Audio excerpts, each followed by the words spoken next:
I think we're... Hello and welcome to the start of the Super Smash Bros. Championships today. Calling all the action from the caster desk. My name is Audrey Norris with Bryce Jensen as we get ready to celebrate the culmination of all of these high schoolers' hard work throughout the year to the Idaho High School Esports Championships. 20 teams, 4 games, and we're going to be jumping into Super Smash Bros. This morning, bright and early, to see who will be coming home with the gold. Now, we've all seen these players play these games, and especially all you parents at home coming out to watch these kids play, but we don't always know exactly what's going on. We're hoping to sort of help alleviate that. In Super Smash Bros., the aim of the game is to knock out your opponent, taking 3 stocks from them. Every single character has a wide variety of movesets to use, a wide variety of ways to play, and using that, they're able to take the win. Now, we're going to be playing in a format called Crew Battle, which is a 3v3 format. It's a little bit confusing, but Audrey, why don't you give us the run-through? Yeah, so although when we are watching on screen, you're only going to be seeing one player going up against one player, it is still ultimately a team format. Each high school team has 3 lives per character per player, so 9 lives in total. Once you are in, you stay in until you lose all 3 lives. So even if you come out of a game with 1 life left and you beat your opponent, you're going back in against the next player 1v3. So you're in until you get knocked out. The first team to knock out the other team's all lives will win that game. And so it's all about that collaboration, even when you're not collaborating inside the game itself. Crew battles are a great way to showcase, a variety of skill sets and talents of team combinations, player skill, and character picks. Now, as we get ready to jump into the gameplay, we do get to see the brackets and see which teams will be competing against each other to go for the gold. And we are going to be hopping into games that are already in motion, but here is the bracket super fast. We have Rigby and Thunder Ridge, Twin Falls and Idaho Falls, Wood River and Bora, and Burley and Jerome. This is a double elimination bracket, so everybody has 2 shots, 2 chances, and if you fail both of them, you're out. But we got a few teams that I've heard are definitely the ones to watch, Rigby being one of them, and also Wood River being another one. Yeah, notably in the first round, it's also going to be Mountain versus Pacific. We're going regions for this one, so each Mountain team is going to be facing off against a Pacific team for this first matchup as we get ready to hop into these games and see all of the awesome action that these high school teams are already competing in. Now, taking a look at the back and forth here, we're going to be seeing on the primary screen, looks like a Falco versus a Pyramithra. We always love to see some character mix-ups. We see Pyramithra a lot, but not Falco, getting launched into the sky already, looking for an opportunity to jump back onto ledge and find some safety here. Yeah, been a while since we've seen any Falco or Pyramithra, but at least it's no Steve. That's always a good sight, especially on our desk. But Pyramithra doing quite a bit of damage, but Falco's still keeping things fairly even in the grand scheme of things. Able to zone out the Mithra, trying to get right back onto the stage, but strong special out of Pyra is going to take him down. But at 122, Falco could very easily take this stock back. Yeah, Falco, the flying around bird right now, fast and agile versus Pyramithra, switching between that quick gameplay and those fiery hits. Right now in the Mithra form, looking to get some quick jabs off, but not going to find them when Falco goes for the knockout, bringing it 2-2. Looking in the corner as well, I see a little bit of a back and forth with Rob ultimately taking the win for their team against Zelda, and Luigi finding a victory as well as we continue to get ready to jump into the next maps here.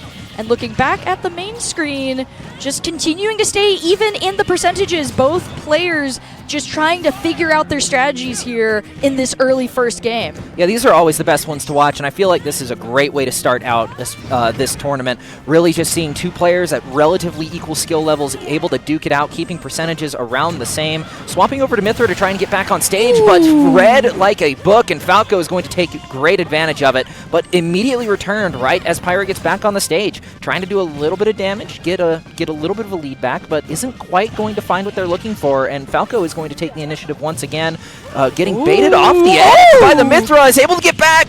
That Falco recovery is nothing to scoff at.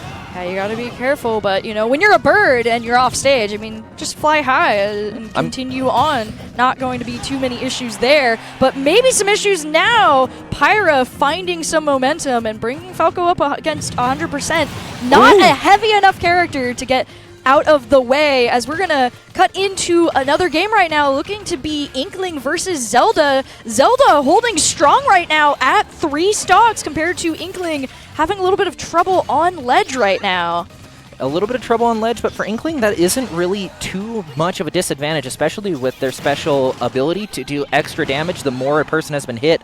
Already up to 141, Zelda has a really good recovery, a lot of good options, but when you're up that high, pretty much anything is deadly, especially a bomb, but isn't quite going to find its mark. Possessed Armor doing a little bit of damage, keeping Inkling off the side, isn't quite going to find its mark as the shield tech is going to save him, but not from going off the edge. He's able to get right back with the super jump. However, Zelda going to get the Possessed Armor through. That is a game tied up for Zelda. I believe that was an example of crew battle in action. Inkling won their first game with 1 stock left, so they went into the next game with 1 stock. They're going to be sending in their next player with 3. Yeah, and that will continue to keep it comfortable back and forth between those 2 high schools because Zelda did not lose any stocks in the exchange there. It's going to be evening up that score as we now get to check in on a match I was eyeing earlier, King K. Rool versus Byleth.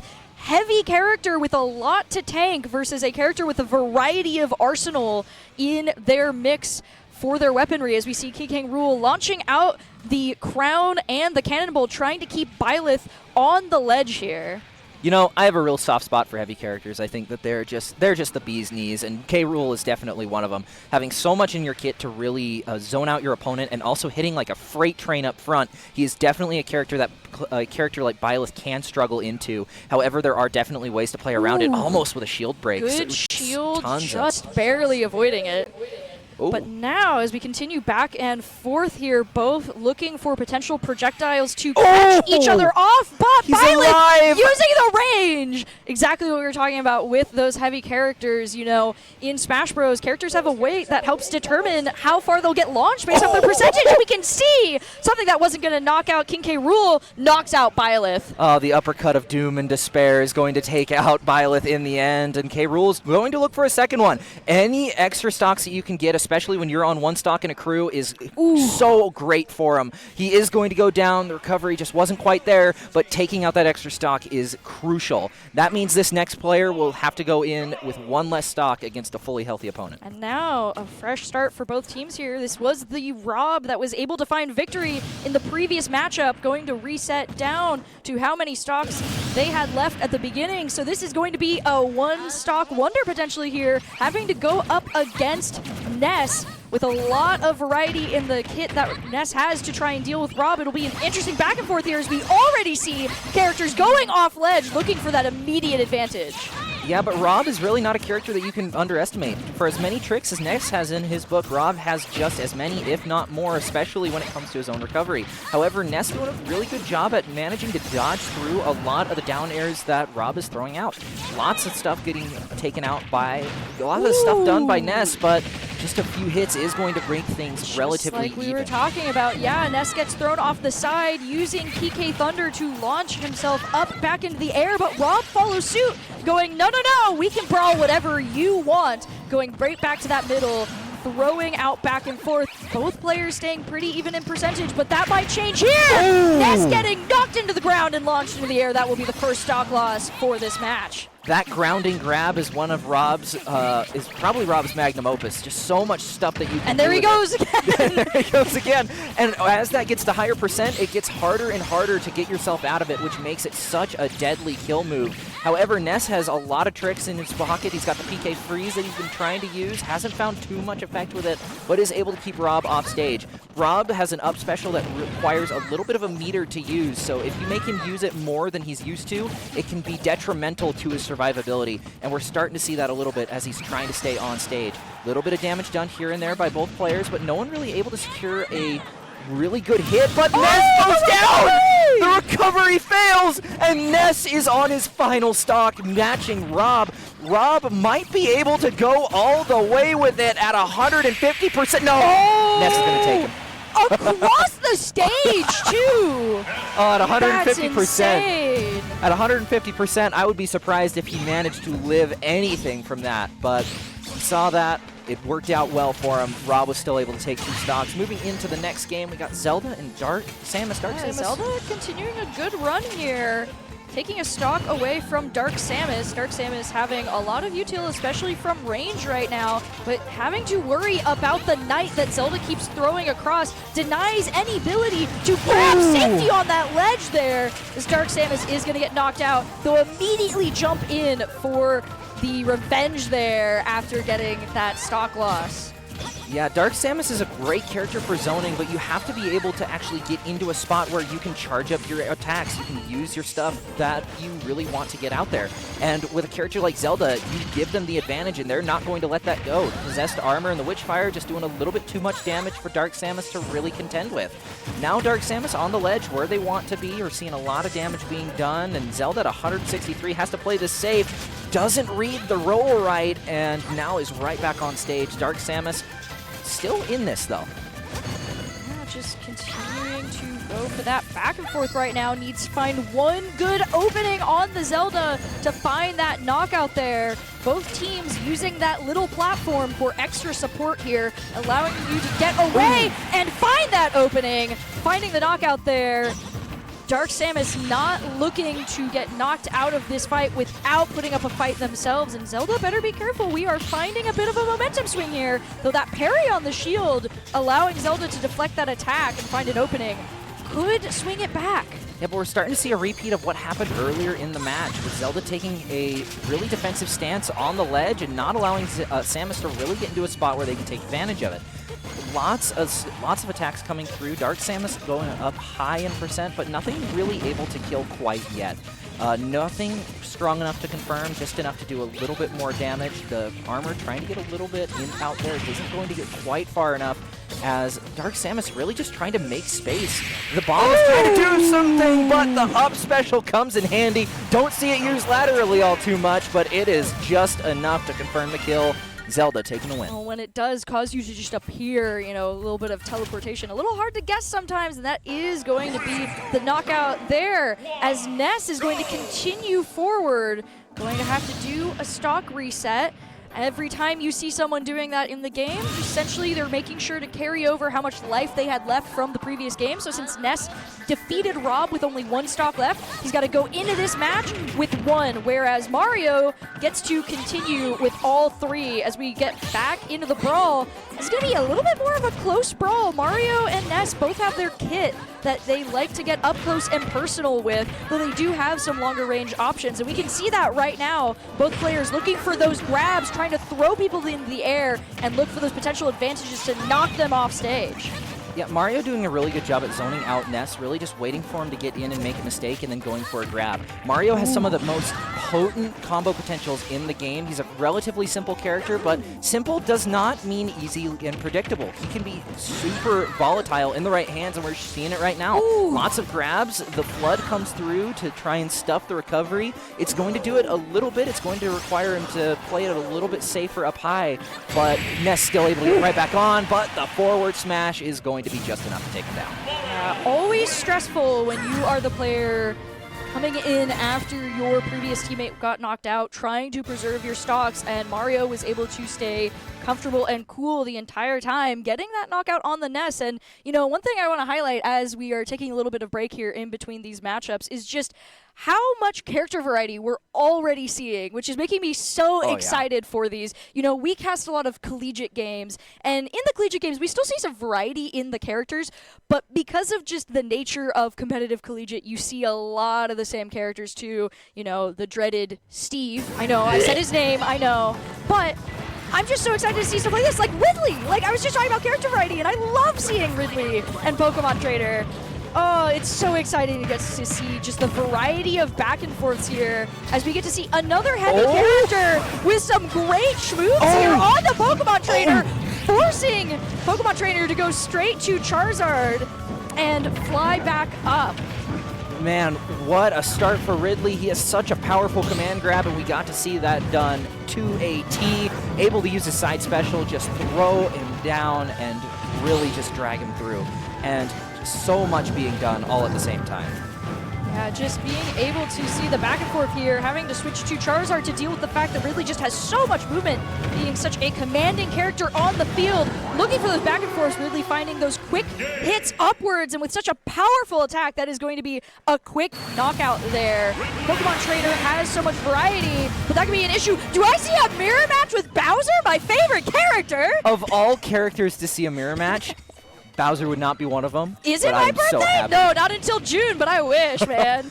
Mine is Early birthday present from the high school tournament. It always treats me well. You know, the 5 years that I've now been watching this game back and forth between all the high school tournaments. But yeah, Bowser versus Bowser. Both heavy brawlers wanting to get up close and personal, use their more powerful grab to slam you into the ground. This is going to be a fun back and forth. And also, the winner of this match gets to say that they're the best Bowser in the tournament, True. too. Hey, I mean, that in mind. technically, Well, it's not fair to Skull because he did start off with one less stock, but well, for the most part. just win still. That's true. And then even more laurels to you as you continue forward. But yeah, this is going to be a little bit more of a back and forth looking for those weak points in the same moveset. You know, when two different characters go against each other, there's different ways that their interactions are going to occur just based off of what's in their kit. But when you have the same kit, it's more about looking for how to exploit each other's weaknesses in the same kit. Oh, no! The Bowser bomb! Oh, he missed the opportunity! That's insane. It doesn't matter anyway. Skull finding that opportunity and getting the knockout. Wow! So we're going to be seeing a lot of back and forth, looking for those aerial knockouts. That is insane. Oh, I love Bowser matchups I love him. so He's much. such a funny guy. I feel like when he's playing into himself, you really get to see the benefits to him as well. He's just such a hard hitter who can also get hit super hard. And when you're playing against another heavy who doesn't have the same juggle potential as a character like Mario, it makes it so much easier to really play to your strengths. And we're seeing that with both of these players right now. A really nice shield parry into the whirling fortress out of shield, which is what you want to see, into a lot of damage from Skull. He doesn't create a lot of combos, but he just does so much damage in one hit. You don't need them. So much pressure being put on by both of these players that in the end, Wolves is going to get the upper hand. Yeah, now looking for a knockout, following through on the ledge, but still hanging on. What could have been a knockout for other characters is going to mean more work for the Wolves there. Bowser ultimately finding it. Bowser is going to find it either way. It was a Bowser versus a Bowser, but well fought as we continue forward to see another Ridley going up against the Zelda, who's been holding strong. And so far, looks like Zelda might be finding a bit more trouble right now with Ridley here, which I'm not surprised with just how much range Ridley has on all of his attacks. Yeah, his threat range is so long, but she was able to take a stock off of it to keep it even at 2-2. But unfortunately, the recovery gets stuffed, and Thunder Fury is going to take it out in the end. 4K on the Zelda, doing a lot of damage in turn, but already down a stock. You were able to take out an extra one. Your next player is going to be up a stock and make it a little bit easier. Looking for a second, and actually almost able to get it, but Ridley, large hitbox, really easy to hit, so it's really important that you stay out of range of a lot of those bigger threats, which we're seeing him do quite a bit. Zoning out with the fireball, able to get the grab through. 4K almost with the fireball. Can Ridley get back up? He does! Hit by the armor, he's still alive! Thunder Fury! Insane. Can't live it twice, though. And we are just about as even Steven as we can get, both on one stock and at around the same percent as well. Ooh, gets the parry off, though, blocking that attack and able to create a little bit more momentum, holding strong, but now on ledge. Zelda is going to look to capitalize on that. Really needs to be more careful here. Once again, both players are looking to gain some momentum with a combo, and Zelda's going to find it first, throwing Ridley off the side. But Ridley, just having that ability to fly over so many attacks on ledge, is not going to be as scared of recovering as some players, able to stall out and wait for the armor. Oh yeah, able to stall it out, wait for a recovery. Oh, but the spike up the stage! 4K's going to take it, 3-stocking, only losing 1.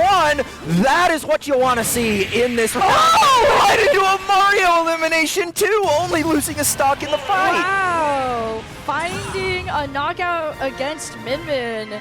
Watching 2 games end right there, back to back as we cut in. What a crazy just back and forth already the quarterfinals is for this matchup. Insane.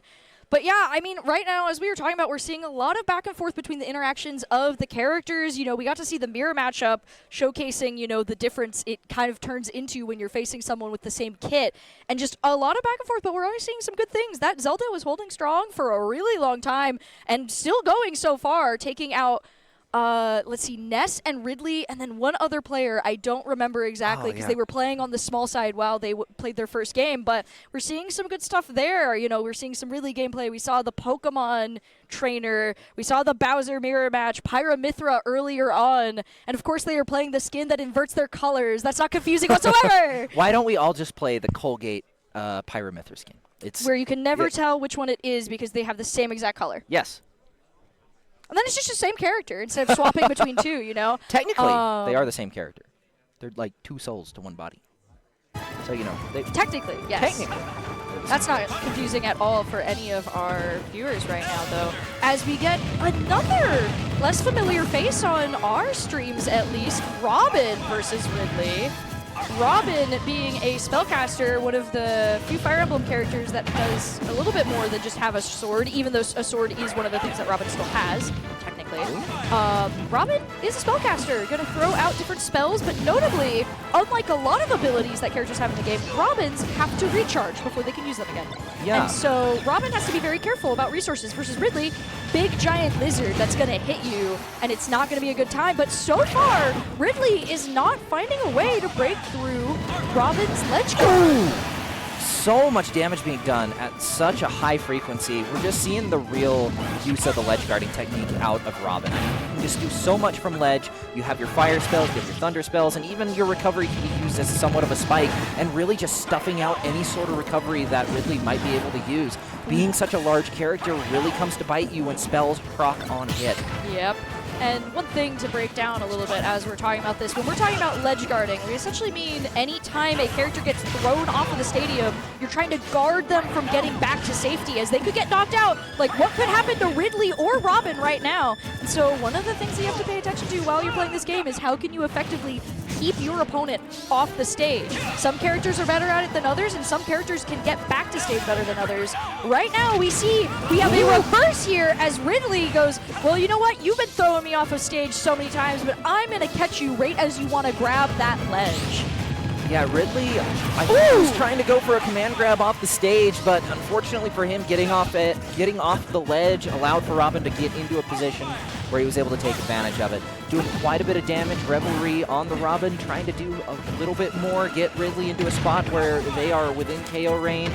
Doing quite a bit of damage, already up to 50 over just a few moves. Never mind, we're at 80% already. Revelry really reveling in the fact that he gets to play against Ridley, doing a lot of damage, but Ridley doesn't really like that a lot. He doesn't like getting bullied around, so he's going to take a lot of it back, but the lifesteal from Robin. Just when you think all that Robin does is damage, no, he takes your health too, grabs you, and gets to take it to knock you out once again.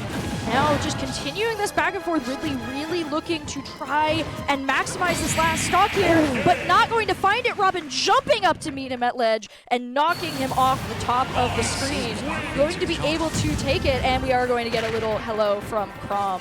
Totally not just one of the many sword characters in Fire Emblem. As we're now going to swap to another sword character from Fire Emblem, Byleth. Yet another sword character. You'll find there's a lot of sword characters in Smash Bros. And, you know, if you were to say Fire Emblem is where they're from, you'd be right, more than you expect. Unfortunately, it looks like Byleth is going to get knocked out there. Princess Peach entering the ring. Looks like we have both Mario and Princess Peach playing right now. A little bit back and forth, if I remember correctly. So it'd be really funny to see they'll end up playing against each other right now. But these are going to be some of the last matchups already of this finals, as I think we've hit our third characters for a lot of these games. I believe so as well. But to close out this one, Mega and Kitsune, you got Mega on the Peach doing quite a bit in the beginning, but not really able to close anything out. The thing is about Violet, just so much damage being done, and with a light character like Peach, you are just going to get absolutely hammered by it, and that's what ended up happening in the end. Kitsune Peach on can find any footing, then they might be able to gain some momentum. See, looking for the combo and pulling out the turnip to try and get some extra damage off. Looking for special turnip for that extra effect as well. But Byleth, just having solid range here, is able to kind of dance around that and just wait for an opportunity to either use the spear to poke out or the bow for that, and then go in for a nasty combo with the sword ultimately. Yeah, really, Byleth is one of those characters that can kind of punish you for playing too aggressive, but also punish you for playing complacent as well. And we're seeing that with Peach quite a bit, already up to 89%, while unable to take out the stock at 134. Kitsune doing quite a bit of damage back, almost evening things up in this round, and is actually going to take the lead. At that high a percent, Peach just needs one good hit to take things out, but unfortunately, it doesn't seem to be found so easily. Back and forth, both players looking for their opportunity. 144% on Byleth right now. Princess Peach looking to exploit that, finding the knockout right there on ledge, and then getting the turnip out, ready to throw. For Peach, you know, you gotta be careful. Turnip doesn't, you would think a turnip hurts, and then it hits you at Mach 5 and you go straight off the ledge. I don't know. I've had sugar beets thrown at me, and those things hurt quite a bit, so I'd imagine Probably a turnip of that size. Actually, yeah. I mean, the sugar that they make is pretty comfortable. But the beat itself hurts quite a lot. But Peach at 95 is able to close the gap fairly well. The turnips doing a whole lot of work. I personally am not the biggest fan of turnips, but I guess Peach is, and you know what? More power to her. Lots of damage coming through. Big juggle potential out of Peach, but not doing a whole lot as an up smash from Byleth is just going to be enough to take him out. You see a Banjo and Kazooie on the sideboard too, and a looks like Cloud and Mii Brawler, my bad. We never see Mii Fighter, we always see Mii Brawler, and it looks like Cloud is going to find the advantage here right as we jump in. Cloud has an ability called his Limit Charge, where he is going to be slowly charging that up over the gameplay, and once it hits its maximum, he'll start to glow blue, and his next attack is going to be a wallop if you let it hit. And that's what we saw right there, using that to knock out the Mii Brawler, who really just wants to get up close and personal, is a bit of a Broxer, is a bit of a brawler, you'd never guess. As his name suggests. Oh! Big guard. Mii Brawler is a character that once he gets up in your face, it is incredibly hard to get him out. But Cloud has a lot of get off of me tools, but unfortunately for him, so does Mii Brawler. Yeah, Mii Brawler was like, I'm going to knock you into the sky, and there Cloud goes. Still an opportunity here to take this. Mii Brawler ahead in the percentage, but Cloud does deal a lot of damage per attack, but if you can grab him and get some combos in yourself, not going to be having a good time either. Oh, good shield parry out of Mii Brawler. Already getting a lot of damage. A little bit of a combo started, but that up B out of shield is going to result in the kill. Ladies and gentlemen, I think that is going to be your unbottled play of the game. Refuel, recover, repeat. Visit unbottled.com for more information. Don't know why I blanked on that so hard, but I guess it's because we're just watching so many good games back to back. T-Bell on the Banjo and Kazooie already going up. Oh! He's going to take him out with 3 stocks. Wow! Man, we saw a whole lot out of Revelry in that last matchup, and to see him go down to that Banjo and Kazooie with 3 stocks left, that just goes to show Banjo and Kazooie, he's the GOAT. Actually, no, he's the bear. But he's the bear with his bird friend, Kazooie, here to help. And now we're going to be jumping back into another Byleth match, continuing from before, but going up against Joker now. Joker is another character with the ability to charge up a kind of ultimate attack there, that being his persona. Once the little bar next to his health hits its maximum, he will enter his persona mode with Arsene, and all of his attacks will become bigger, stronger, and more effective. And so every player wants to try and defeat Joker before that moment. But unfortunately for Byleth, it doesn't look like that's going to be the case, as Joker doesn't seem to even need Arsene right now. Yeah, not even taking enough damage to fill up the bar halfway. We're just seeing Joker really take the gloves off and do tons of damage in such a short amount of time. Byleth hasn't really found a great opening to really take advantage of like he did in the last round. Seeing a lot of damage come through on the Joker, a lot of different opportunities for him to take damage, but nothing big enough to really take a stock. Already up to 156, or nope, scratch that, 170. Needs just one good attack, and Byleth is down for the count, and with Persona out, I think that time is now. And now Byleth has to be extra careful, as we can see. Like we said, one attack can be the knockout. Joker finishing it up in style with the Persona there, as we get to just kind of jump into these last matchups here. All the back and forths, as we are going to check in on another Byleth facing off against, it's going to be King K. Rool here. Oh man, King K. Rool. I'm supposed to be unbiased, but I like King K. Rool, so. I mean, you can like the character and say that. King K. Rool, he's very good. He's a very good character to zone people out, but he can also deal a lot of damage up close. A very good character to play into Byleth, who can do somewhat the same. However, King K. Rool can weather a lot of those attacks a lot easier. Already up to 127, Byleth is taking a lot of damage without giving a lot of it back. Big hit off to the right side of the stage, not quite to the blast zone yet, but King K. Rool with the ground is going to find the stock. Still haven't found a stock from Byleth.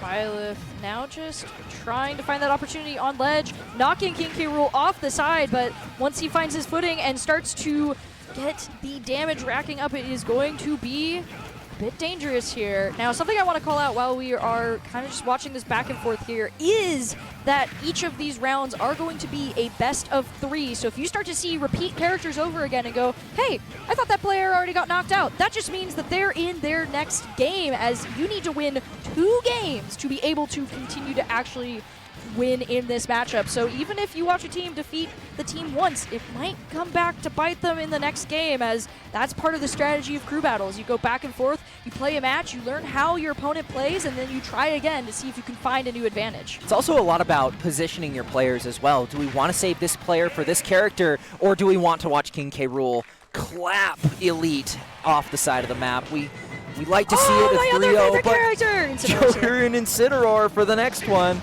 We like Incineroar. I mean, he gets a lot of hate in the Pokemon VGC community because he's just so good. We love Incineroar. One of the best starters. Can never beat Swampert, though. I mean, hey, Incineroar has a crazy story depending on where you look. But unfortunately for him, the crazy story today is that he's going to take this first stock loss against Joker here, as Joker is going to immediately get Arsene right after taking the first stock, which is a brutal thing to jump into if you are Lux here, trying to deal some damage but having to immediately dodge all of the amplified damage that Joker is doing is such a nasty thing to be jumping into. I mean, it's kind of a double-edged sword because it does a lot of damage to you, but you can reduce the cooldown by dealing damage to Joker. So it's, do I want to run in and try and get some damage off and wear it down and potentially die like we saw with Lux, or do we want to just run around and wait it out? And as Incineroar, you kind of want to take that first option, which hasn't really been working out super well for him so far. Not able to get a lot of good damaging hits in, especially against the Joker, just doing so much damage in such a small amount of time. Hez is able to get the grab off the side, but Lux still in this game, still far from out. He's got 90% left. Just that one good hit from a heavy character like him is going to take Joker down a stock, but he needs to find it first. And so far, it has just been Joker's game this whole time. Speaking of bias, too, something fun to call out here is that this is the Burley versus Jerome High School match. Jerome going to be Incineroar and Joker being from Burley, so, you know, a little bit of hometown recognition here for little Bryce sitting next to me, as you get to see both teams going at it, trying to find their advantage here, back and forth. Incineroar starting to take on a lot of damage here, but being a heavier character is still going to take a little bit, especially if you land those combos. Is able to take him out, taking the stock, going down right after, but still able to get his one. That's what you need in the end. Joker still holding strong. I mean, one thing, it's always nice to see Joker get some back and forth here, because one of the fun things about Smash Bros. Is that the strength of the characters does change a little bit based off of whether we're online versus in LAN. And so Joker is a lot better in these face-to-face games, which is always fun. And as we are continuing between our matchups, I'd like to take a moment to thank ICCU for their continued support of Boise State Esports. Thanks to ICCU, Boise State Esports has won multiple national championships and piled up more than 1,500 wins. ICCU is looking after your daily balance. Visit ICCU.com to learn more. Yep. But we're hopping right back in. Two familiar faces. We got Wolves on the Bowser, Honk on the K. Rool. Two more heavy characters, the villains of their respective franchises. But K. Rool doing a little bit more damage and really just kind of outpacing in the grand scheme of things. Lots of damage being done, but in the end, K. Rool is going to be the one to come out on top. 131% on the Bowser. We'll have to see. Well, now that Bowser has his footing, he might be able to find a way in. He's definitely looking for it. Going to get grabbed and launched, but, you know, both characters are heavier. This is what we keep calling out. Heavy characters take a lot more damage to knock out.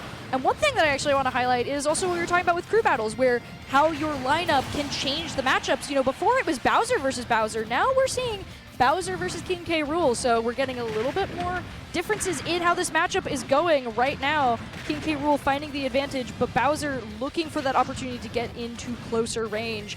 King K. Rool just has so many range options, trying to grab Bowser and knock him off the stage. Did not find the spike he was looking for, so Bowser persists, finding that heavy slam attack there. Yeah, lots of damage being done, but no one really able to find a stock quite yet. We almost saw it there with the ledge trap, just throwing him right under. However, in the end, no one was really able to find much, and Bowser able to mash out of the grounding very fast. That's what you want to see. However, K. Rool now kind of in the danger zone, even for a heavy character like himself. The crown is going to give him a little bit of space from throwing it off stage, but now he needs to capitalize on it. 167%, and with the sumo, that's going to take him down. Yeah, and to call out for this game, this is going to be the Bora versus Wood River High School matchup. King K. Rool representing Wood River and Bowser representing Bora. As we continue in this back and forth here, Bowser able to, despite being such high percentage, find a way to jump in close and go for those attacks right now. Needing to be careful of getting grabbed, but still looking for opportunities, is going to ultimately be knocked out by the smack. Indeed, and with this, as long as he's able to get a few more good hits in, he has the chance to take K. Rool out. Another stock, up to 70%. Oh wait, nope, scratch that. 90. Has a lot of potential to really get one good hit off. Getting grabbed by the cannon once again. Yeah, lots of stuff being done, just nothing really able to capitalize on it. Yeah. Finding those opportunities, but just looking back and forth here. Ooh, gets the grab off, launching King K. Rool into the air, but King K. Rool is going to throw Bowser too, going, if you're going to go down, well, if I'm going to go down, you're coming down with me. As they just continue to look for those advantages. This game going a little slower feeling, you know, tempo-wise than the others, but that's just because both of these characters like to take their time for their hits. Both reaching over 100! King K. Rool with the belly slam going to knock out Bowser. And that's going to be a Bora victory in that matchup there as they continue down the stocks.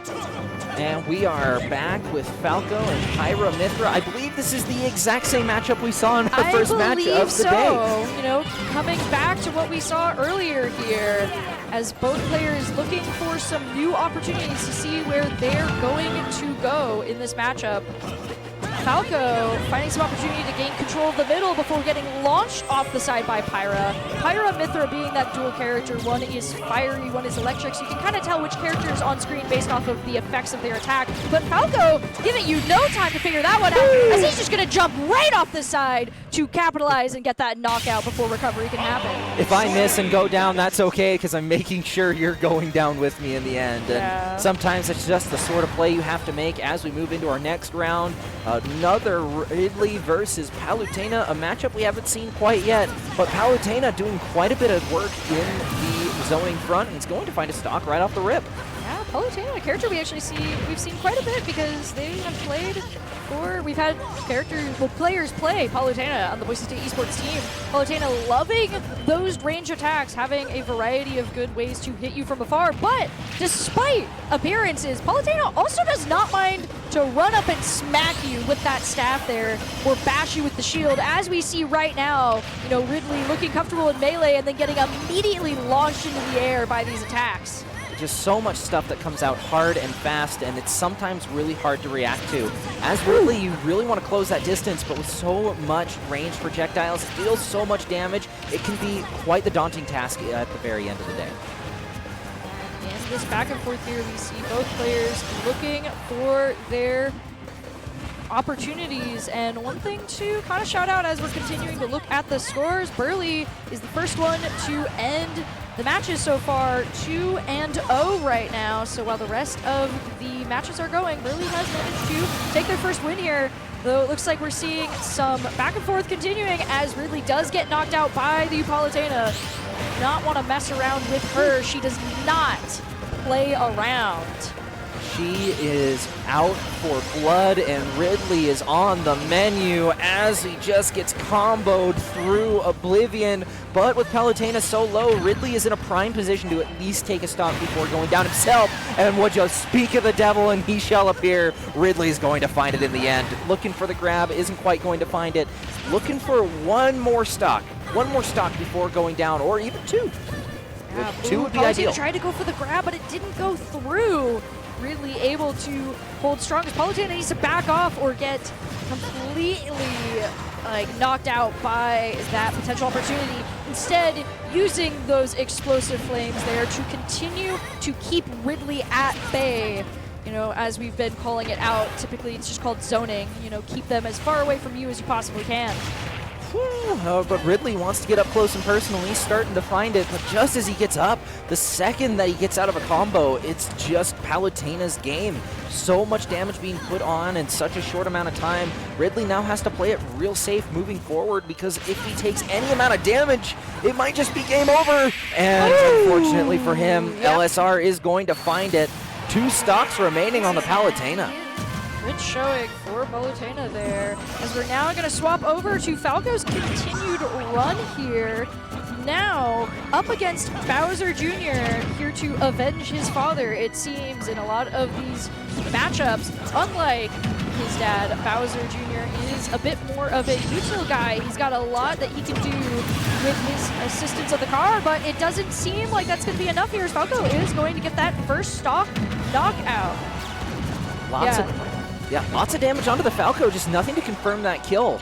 A lot of stuff being thrown out. The Mecha Koopa's doing a lot for the edge guarding, but it's going to be a side smash that's going to take him out at the end of the day. The thing is about Bowser Jr., he can do a ton of damage, but he's super easy to get into those combos, and Falco is sort of taking advantage of that in quite a big way. Lots of damage being done in such a short amount of time, and that is just going to be his folly, as Falco is already going to take him up to 110%, and he has been at that state for barely any amount of time. And another call out on the results there. Palutena was able to take it for Rigby. That was at the end of the matchup. Rigby taking their game 2-0 here. You do see Falco and Bowser Jr. going back and forth, likely near the end of their matches as well here. These 2 last groups of teams fighting back and forth to look for their victory. Falco trying to find an opportunity here, knocking away the car, having to make sure Bowser Jr. recovers here before he can continue to get into the brawl. Lots of damage being done on both sides. However, Bowser Jr. seems to be coming out on the back end of it all. Hyper Shot on the Falco doing quite a lot of damage, all things considered. Just not enough to take out the final stop for Bowser Jr. just yet, but the aerial is going to push him off the edge. That's just where Falco wants you. He has enough movement to really get through, and Bowser Jr. trying to recover. And that will be the round. Falco able to take yet another player down. Falls taking it here, represented by Falco, up against Idaho Falls there, as that is going to be quite a few round losses. Let's see, I remember it was 2-0 for Bora and Rigby, I believe is what I said on stream. And with that, we've got all of these first games kind of wrapping up, and we're getting the scores all checked in here as we're getting ready to jump into those second rounds of the bracket. Now, as we mentioned before, you know, you will be continuing forward. Even if you lost a matchup, that means you're going to be going into the secondary bracket here, going up against other people who lost their first matches and have an opportunity to come back in the finals matches. Yeah, you're down, but you're not quite out just yet. You still have a chance to really fight back up for it, and that's where we're going to see a lot of the great plays come through. This first matchup, it was a great way to really narrow down the people that we're going to be focusing on in the winners bracket, but that's not to take away from the losers bracket as well. We're going to see a lot of great plays down there, and I'm really excited to see it, because honestly, a lot of really great games have come from when people in the losers bracket make a Cinderella run all the way through. That's just the champion story we love to see, you know, as every team has spent this year preparing, training, growing, and practicing together for this moment. When you are working together for a team so long, this is the type of thing where it's like you might have had a couple things that you needed to work on in the first matchup, so maybe some characters you just weren't as strong into, or some players that just had techniques you weren't used to. You can still come back from it, learn, grow, and conquer. And that is what is so fun about tournaments like these, because not only do we get to see all of these back and forth between the players, just as we always have, but we get to watch them all do that in the stadium right now, or I guess in the theater, because we are currently in a theater watching these matchups, which I think is so cool. You can kind of see us on the back screen back there. You can see our hands waving as we get to continue to watch these players play back and forth for their matchups. So as we're getting ready to go into it, this is just kind of where we're going to be, checking in on all these matchups and getting ready for the next set. As we were going into that, was there anything you want to highlight as just like a cool moment to just kind of talk about? I just want to point out, for a lot of students here, this is their first LAN environment, which is really special to a lot of people. And I think we actually have one more game before we are officially ready to start the next round. But to see a lot of players who have never been in a situation like this, where you have so many people watching you, you're in a spot where lag isn't really a factor. It is really a special experience that I'm glad that we get to share with so many different people. We have Revelry on the Inkling this time around, not playing the Byleth like we'd seen quite a few times, but playing a different character, able to zone out the Falco fairly well, but both players at around the same percent. This will be the first person to strike, will probably end up taking this round.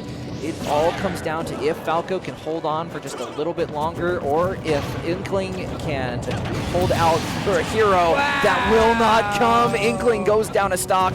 Falco is not willing to go down without taking his pound of flesh. Yeah, they gotta go back and forth here. This is the last match of the quarterfinals, so this is gonna be the defining moment for these teams here, as Falco just taking so much damage. Inkling able to find that victory there. Speaking of things I want to call out, I was talking about how I love to see characters we just don't see as often. Inkling is one of those characters.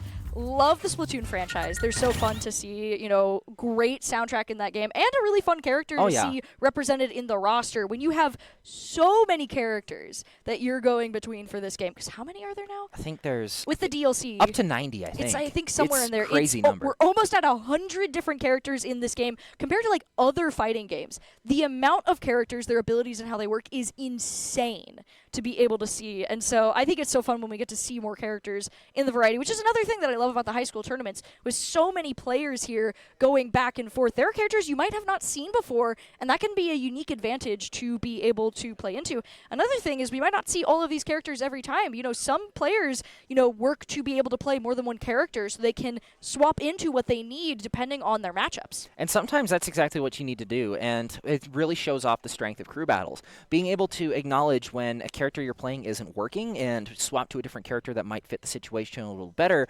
it's almost like having a Swiss Army knife that you're able to pull out at just about any time. It really helps out in a lot of those situations where sometimes it isn't quite what you need. As we go into the next round, it is going to be Inkling versus Banjo and Kazooie. I think we actually have two games. Yeah, still so we're going going to be going, actually, this is the start of the next round for the other game there. That's going to be Burley versus Wood River going up against each other in the background. So, we were talking about new characters coming out. I see Asoro is not in the rosters that we were seeing earlier, but as we continue, we are still going to be seeing the matchup between these two teams here, as Banjo and Kazooie looking to avenge Falco here and take down this Inkling.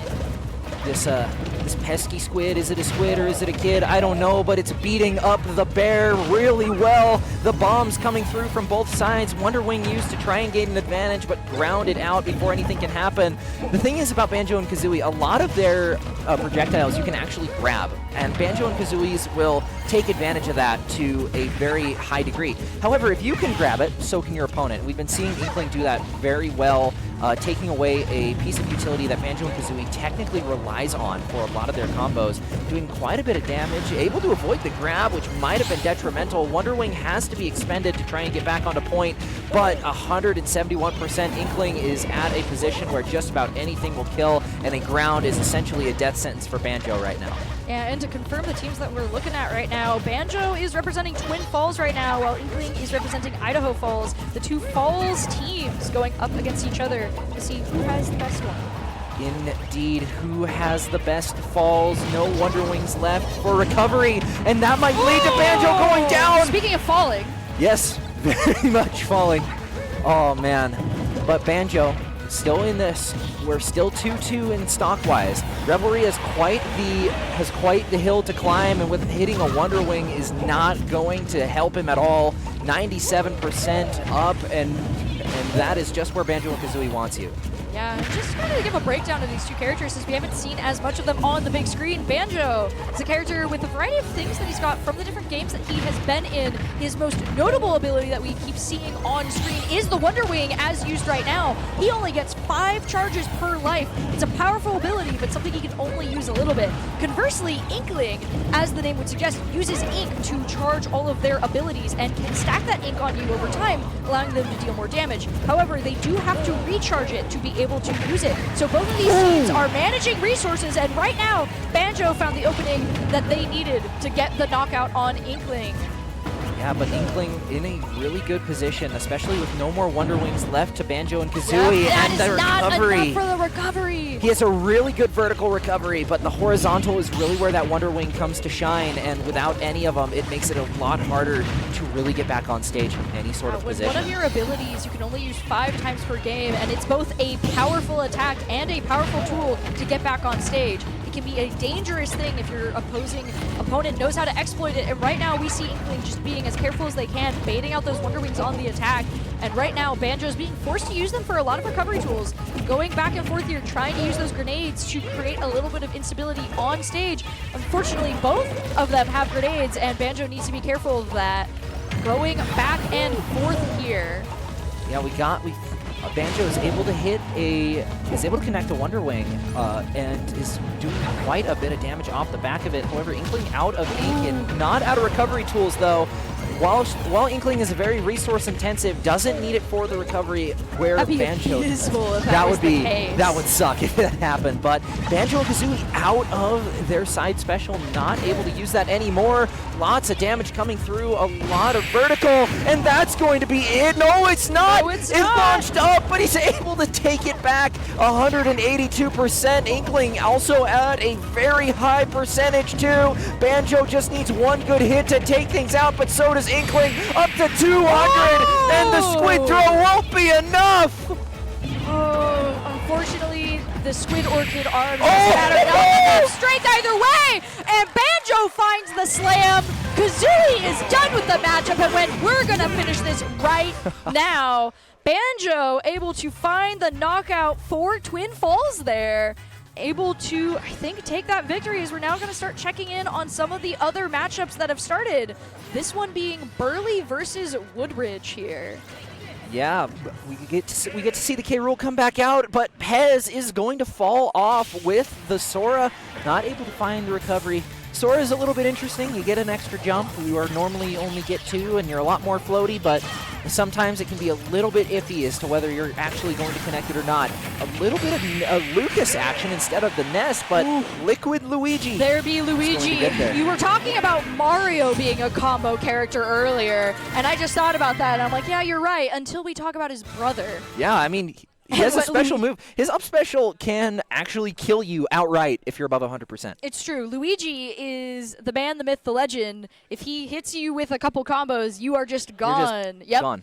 And he can be a dangerous character if you are not careful. I mean, as with every character, but I think Luigi is a bit of a sleeper character. You're always like, oh, it's Mario. You know, Mario's the guy who comes in, jumps in, saves the princess. And then Luigi in Smash Bros, though, watch out, man. He is a lot more spooky than you'd expect. But as with all the characters, we've been seeing a lot of great back and forth.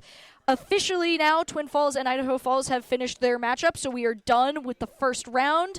Twin Falls taking it 2-0. With that, we are now moving into these next matchups. The champions qualifiers, they're going to be going up against the victories. So we're going to have 4 teams going up against each other, so 2v2s, and then we'll have 4 teams going up against the teams that lost. We can see here in the bracket, it's going to be Rigby versus Twin Falls, Wood River versus Burley, Bora versus Thunder Ridge, and Jerome versus Idaho Falls. How this is all going to go down is the victory, like the people who win of the champions bracket are going to go up against each other, and then the losers of the champions bracket are going to go up against each other, and then same thing for the losers bracket. The people who win in the second round, they're going to go and face each other, and that is going to determine placement. So there will be opportunities to increase rank still, despite losses in the early rounds here as we continue through these championships. But as we were taking a moment, something that, you called out earlier, we know and we love,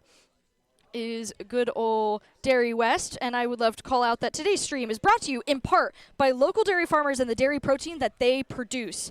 Thanks to them, Boise State Esports has access to next-level fueling options that keep our players playing at their peak. Unbottled dairy protein that powers your performance. Visit unbottled.com for more information. And the fun thing about Unbottled is that they don't just bring their supply for the Boise State Esports Arena, but for this tournament, too. Yeah. They brought in a pallet of milk down to the Esports Arena. We cannot emphasize this enough. There is a literal pallet of chocolate milk sitting in the Esports Arena. It is so cool and so funny every It time. is so fun. I remember last year we just had so much left over. Yeah, we had a quota. We were like, how much to drink? Yeah. As casters, you have to drink this much chocolate milk. I still love chocolate milk, but that was a lot of chocolate milk. That was a lot of chocolate milk, but that is just why we love Dairy West and all of the support that they provide for us. And speaking of support, looks like King K. Rool might be needing some here, as unfortunately for him, he is facing off against another myth and legend of Super Smash Bros., being Kazuya. Kazuya being one of those characters of all time.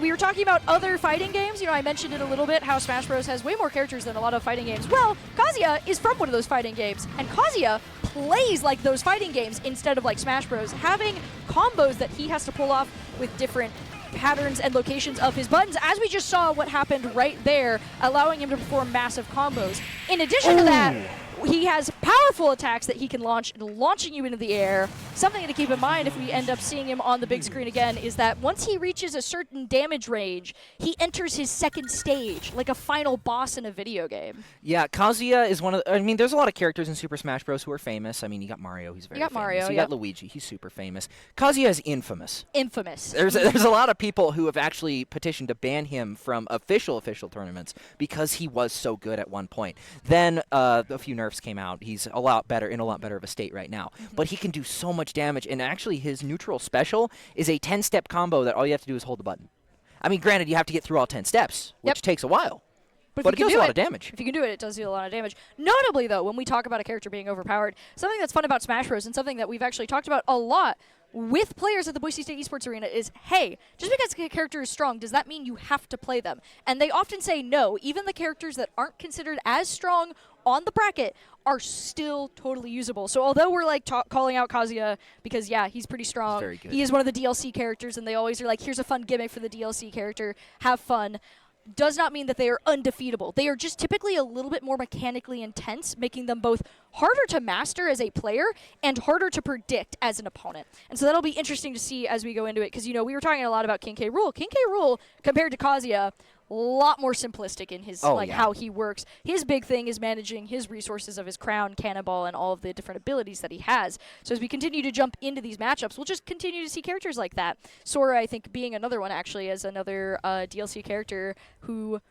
One of the lightest characters in the game. Actually, lightest character in the game. You'd be surprised that the pink puffball characters, being Kirby and Jigglypuff, are not lighter. But no, Sora? The child with Mickey Mouse boots is lighter. Yeah, he is able to do that. And speaking of that, well, I'm glad I took some time to talk about Kazuya, because we're going to see him in the next matchup as well, as we see Link going into this matchup. One of a few different Links. This is Breath of the Wild Link, so it's the really tall one with the shield and the sword. They all have that, but it's more obvious what he is going to look like with that. Link has a variety of abilities in his kit. He's got his bow, his bomb, his sword, and his shield, and he's going to use all of those to wall up Kazuya, as we already see. And so he is just a very adaptable fighter, which is what allows him to help Zelda, who we've been seeing throughout the matchups, defeat Ganondorf, the potential character to see. And that's the combo we were talking about, one of those dangerous combos you have to be careful with Kazuya. But Kazuya cannot rest easy just yet. He is able to get Link off ledge, but he's at 100%. He needs to be wary. Yeah, at 100%, he gets a special grab, which is essentially an insta-kill to whoever it hits. However, you're at 100%, which makes it a lot harder to keep yourself alive if you're playing against a player who can really get in and punish you for your mistakes. Kind of what we're seeing with Link do, Link do a lot here, doing a lot of damage from a long ways away, having some bombs to throw out, having the boomerangs, bows. Basically, if it starts with a B and it's a projectile, Link probably has it. That's so true. You are not wrong with that. But Kazuya really loving that combo. Oh. And I don't really blame him, and able to chain it with the laser to get that knockout onto Link. Now down to 2 stocks here. Looking for an opportunity. Could be a little dangerous for Kazuya to be on ledge, and that's going to be the knockout for the stock for Kazuya. Exactly what we were talking about. There is always an opportunity to take someone down. Kazuya is going to be playing for Burley right now. As this is a new character that we get to see. This will be the Burley versus Wood River matchup right now. Yes, 2 of the heavy hitters in this bracket going up against one another. Kazuya finding another combo starter, able to get Link off the side and just comboed right into it. Is Kazuya doing a good job at zoning out Link and not really letting him stay in one spot and use his projectiles? Link is a character that really likes to sit there, use his bow, use his boomerang, use his bomb, really just throw a lot of stuff at you all at once. It's like, hey, if I've got 3 things going your direction at one time, which can you dodge? And the answer is not all of them. You pick and choose. Pick your poison, essentially. Yeah, pick your poison. Despite him being mostly a swordsman in a lot of the games that he plays in this game, you have a lot of fun of just seeing all of the different extra things in his kit and all the references to the different games that he is in. But right now, we've entered that danger mode I was mentioning with Kazuya. You can see the red on the bottom near his health bar. He has entered his more dangerous mode. And Link, if he wants to be able to find this stock, is going to need to look for the knockout. But the laser is going to be the dangerous part. It's such a powerful ability for Kazuya to be able to target someone off ledge, and that is going to be the knockout that Burley was surely looking for there. Yeah, in that matchup. Kazuya proving to be quite the raid boss. And right from Link to Toon Link. I'm so glad that I called out that there are different versions of Link. This is the other version. You know how I was talking about height. This is Toon Link. Toon Link is a little smaller. He's from a different game in the Legend of Zelda franchise. Yes.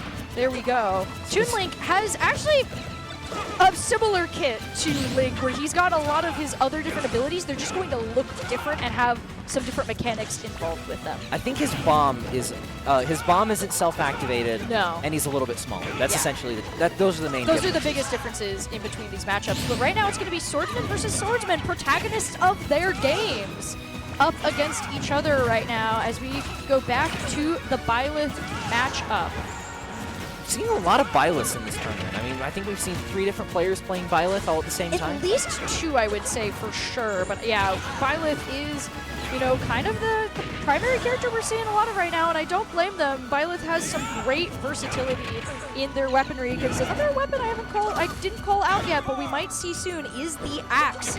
Something that Toon Link will have to be wary of is if you sit still for too long or get stunned, then Byleth's axe will come out, a heavy attack, but it takes a while to charge up.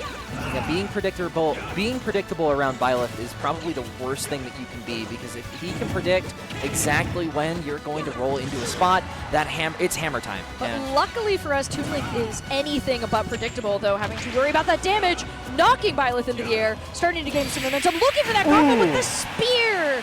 Just quick poke in the air is going to be the knockout there. Byleth finding that and continuing forward. And there's the axe I was calling out in that end screen. But now we get to see a little bit more of a classic matchup. Falco versus Cloud. Limit, I heard go off. I don't think it connected there. So unfortunately, Cloud's going to have to continue to charge up and avoid Falco if he can. And just sometimes having that limit on the table is great, but it's not enough in the end. Hyper shot on the Falco, going to take him out with 2 stocks left.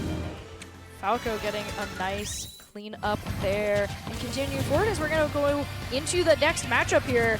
Dark Samus versus Inkling. Inkling hot off the presses of the last matchup. Oh my gosh, it's a Kazuya mirror match in the background. Anyway, that's going to be spooky. Actually, a great I thought we were playing Smash Bros. That's what I was about Tekken. to say, not Tekken, but yeah. Here we are, continuing forward with our primary match, though, because it's always great to see a Dark Samus versus a Inkling here.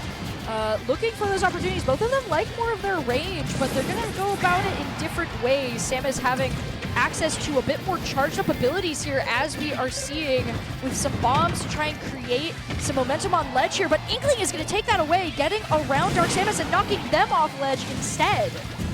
Yeah, lots of projectiles coming through, and is actually going to find a stock right there. Revelry not quite able to dodge for a long enough time as Killjoy. Wait, Killjoy? Valorant isn't until later today. So anyway, no one's going to know what you're talking about, Bryce. This is Smash Bros. Focus on Smash Bros. Oh, ooh! You know, I was about to say, as we get back into the action, but Revelry not giving us any time for that. Finding the knockout that they need, as now we're going to go into that mirror match I called out earlier. Both Kazuya's going back and forth right now. As we continue forward, Inkling once again fighting on the side of Idaho Falls, facing up against Thunder Ridge right now. Oh, big damage coming through on both of the Kazuyas, but we're seeing in you see, I don't speak Mandarin, so I can't say their names, so I'm just going to call them Gold Kazuya and Black Kazuya. But Gold Kazuya not really able to get close enough. Black Kazuya doing a lot of the ranged attacks that we've been seeing out of him in the last few matches. And it's really going to show that even with that Demon Rage that we see out of the Kazuyas, it can be stuffed out, and we're seeing it quite a lot in this matchup, and not able to get back to the ledge in time. It's just not, he doesn't quite have the lateral movement that is needed to get back. Gold and Kazuya goes down. Representing Woodridge is going to get knocked out. I can give you a little help here. Intel tells me that was the Burley versus Woodridge match, with Burley taking it with Kazuya. You'd never guess Kazuya was going to win that matchup. As we continue, Burley now 1-0 in their second round here, as we jump back into Byleth versus Zelda here, and just continue the walloping. Yes. You know, I see a lot of people picking stages. Let the intrusive thoughts win. Let's play the Great Cave Offensive.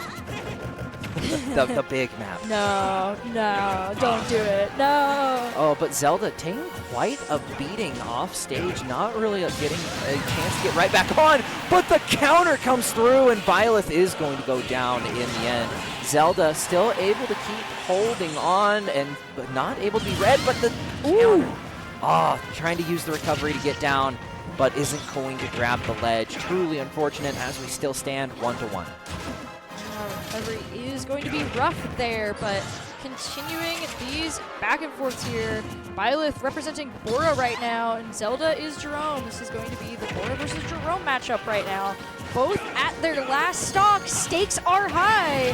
One player looking for the advantage over the other, and it looks like so far Bora is going to find it. Start to knock away that damage percentage onto Zelda, shielding through some of those nastier attacks, so Zelda's going to have to run up and get close and personal with that kick there. Yeah, G4F doing quite a bit in the zoning department. However, just giving Byleth a second to really get up and get going is going to be enough to create quite the disparity. But the back air is going to take him out! Wow, great read there from Zelda. So far, Zelda has been doing like a great job with a lot of that, just seeing those opportunities and taking them, and that is going to be the end of that matchup there for Jerome and Burley so far, as they're going to continue their fight. As we check in on, let's see, going to be Falco here, going up against Isabel. Good old Animal Crossing character. Isabel got bored of helping you manage your island and is here to duke it out. You know why they call her Isabel? Because her head is a bell. You're so right. I forgot that was the thing. But anyway, continuing on, Isabel doesn't really care about you calling out her name right now. She just cares about taking Falco's stock. Yeah, you know what Falco's head is getting beaten with? The radishes. Oh, you're so right. But we see a lot of damage coming through onto Isabel, not really reciprocated until now. This Falco has the opportunity to do so much damage in such a little amount of time, and we're really seeing that put out to the highest degree as Falco is going to take a round. Yeah, Falco has been a consistent player throughout all the matchups that we have seen, though good to see Isabel finding some opportunities for their team. That was the Twin Falls versus Rigby matchup so far. And now we're going to check in the other Byleth that we mentioned right now.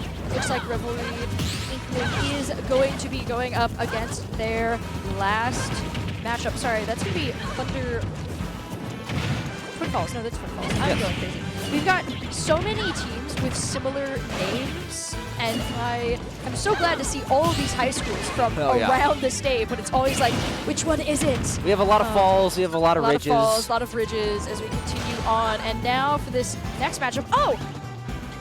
You know what? I just realized that's not Byleth, that's Lucina. Yeah. I mean, you're forgiven. Because the same hair, it's a sword character. A Fire Emblem character. It's also Fire Emblem. As established, all the Fire Emblem characters, swordsmen of some variety, swordsmen, swordswomen, and there's many of them. It does look like we're going to be seeing Inkling versus Lucina. Fire Emblem character, pretty straightforward compared to a lot, well, not even compared to a lot of them. She's going to hit you with her sword. Yeah, just like Marth and Robin. And Chrom. And Byleth. And Roy. And sixth. I said Robin. Oh, you said Robin. Sixth Fire Emblem character that I'm currently blanking on. But from the looks of things, Lucina really struggling to get in and do the damage. Not able to hit with a sword, as the paint roller seems to be doing a little bit more damage from Inkling. Now, just a little bit of the back and forth right now. Inkling just continuing to have momentum. Lucina is a much shorter range character, trying to find those powerful attacks, but Inkling is just able to dance around, especially going into squid form. He moves so fast across that stage, as we are seeing right now. Ooh, good grab out of the Inkling, doing a lot of damage, reveling in this matchup, but from the looks of things, Lucina doing a lot of damage back and almost taking off the blast zone, but not quite there just yet, as Inkling still doing just so much damage in the end. Bombs coming through, not able to find its mark, but it's enough to really just prevent any movement in the area, and that is going to be enough. One hit with the blaster. Out there. And now we're going to see where the Kazuya back and forth is gone, going up against King K. Rool in a bit of a tough spot right now on one stock at 200%. Now, normally I would say heavy characters, that's, you know, whatever, but Kazuya is just such a powerhouse, especially now with that power up. But anyway, King K. Rool didn't care. Didn't care about my setup and knocked out Kazuya before he could even get to the power-up stage. I want to say this because we haven't seen it yet against this Kazuya in particular, but we've finally seen him get broken out of that stance, and we're starting to see a little bit better play. I believe this is the second round for him, so maybe he won't be able to go on as much of a rampage if they're able to stuff him out early. Yeah, that is just going to be the big back and forth that you have to keep mindful of. And, you know, that's the thing that we see a lot is one player will maybe dominate. They just find really good momentum and they keep it forward, are able to keep their mentality up and going. But then as you get into that second round, have to reset. Players are like, okay, I know your games now. And we did see that there. You know, we were finding some momentum. One of the big things about crew battles that can be dangerous as much as it is an opportunity is if you have one really strong player, they can deal a lot of damage. And so it's really good to know who those players are, identify them, and think of the best ways to deal with them, whether that be with your matchups, opposing players, or just putting, you know, you're like, you know what, we know that we can put all of these resources into defeating this one player because once they're gone, we have a much better matchup against the rest of them. But then it's also kind of a catch-22 on the opposing team as well, because you can counter him, you can counter that first player by picking a bunch of characters that you're good at, that play really well into him, but then everybody else can just pick characters that are good into his counters and then roll you over from there. So it's kind of a balancing act. Mm-hmm. Yeah, you do have to just always be mindful of the balancing act in Smash Bros. But that is, I think, some of the fun of crew battles, you know. It is as much a mind game as it is the button game in each matchup there. And you have to just continue forward and be mindful as you continue to play the game. And seeing a bit of a familiar kind of back and forth here, we are going to see a Zelda versus Ridley. Different Ridley than last time, but, you know, we have seen how these matchups can go. Zelda was having some momentum early on, but it does not look like that is continuing forward.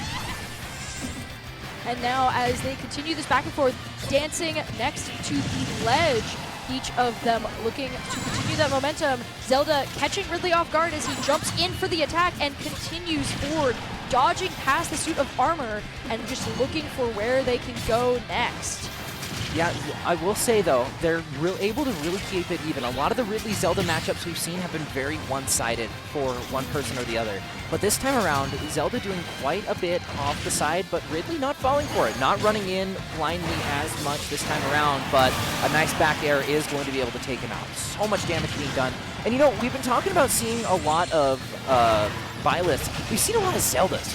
We have. I think we have seen a lot of Zelda, and I do think it just goes to show the skill of the Zelda player who has been able to stay in a lot of these matchups, and also just generally, you know, the character variety. Last I checked, you know, Zelda is a system, is a very strong character on LAN. LAN being just in person rather than over Wi-Fi.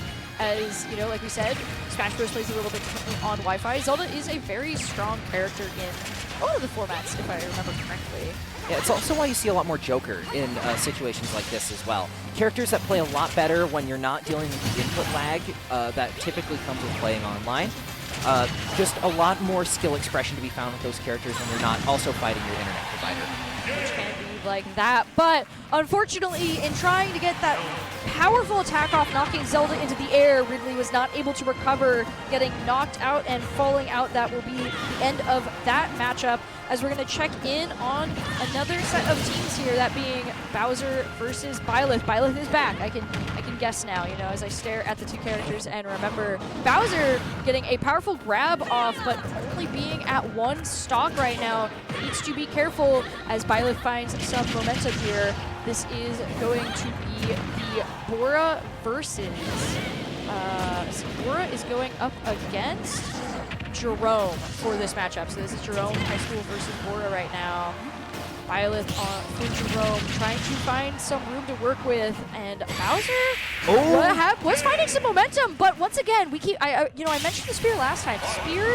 Byleth's spear is pretty nasty if you're not careful. Yeah. Especially because it's deceptively long. You never expect it to hit where it does, and it can really catch you off guard, especially if you aren't really expecting it.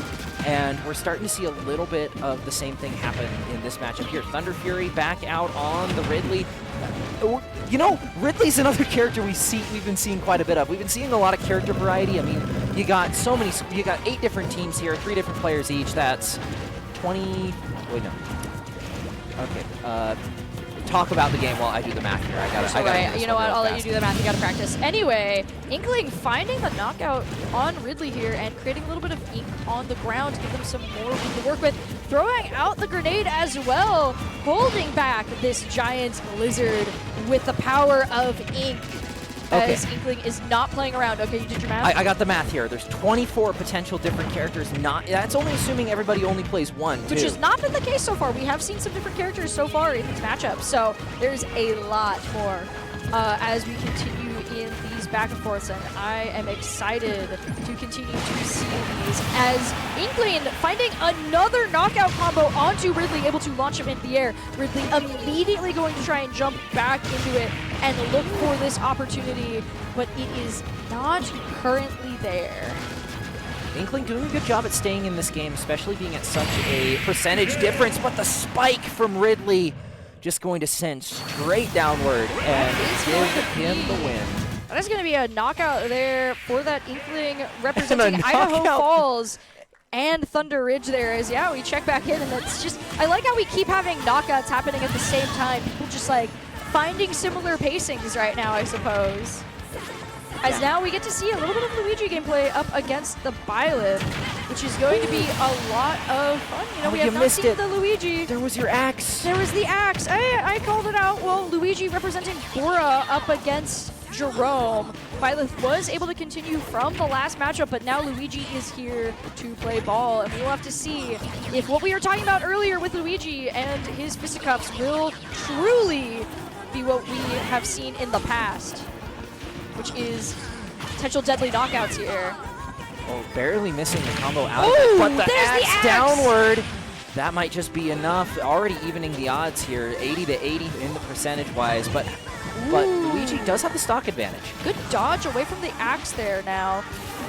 Being careful going closer to a ledge. Luigi wants to try and find a combo to throw them off the side here as Bora looking to see if they can close this out. Jerome looking to try and claw this back, and so far they are 1-1. Once again, even here though, Byleth at 99%. And as we were mentioning, there's a certain combo that you got to be careful with when you see a Luigi at 100% on your health percentage. And we can see Byleth does not want to let that go through with a flurry of attacks trying to keep Luigi off guard and stuck on the defensive here. Yeah, also trying to keep Luigi off the edge is another great thing to have as well, considering that his grab also acts as its own projectile that just falls straight down and can disrupt a lot of stuff, and unfortunately for him, they're not going to be able to get to there as Liquid is going to take the game.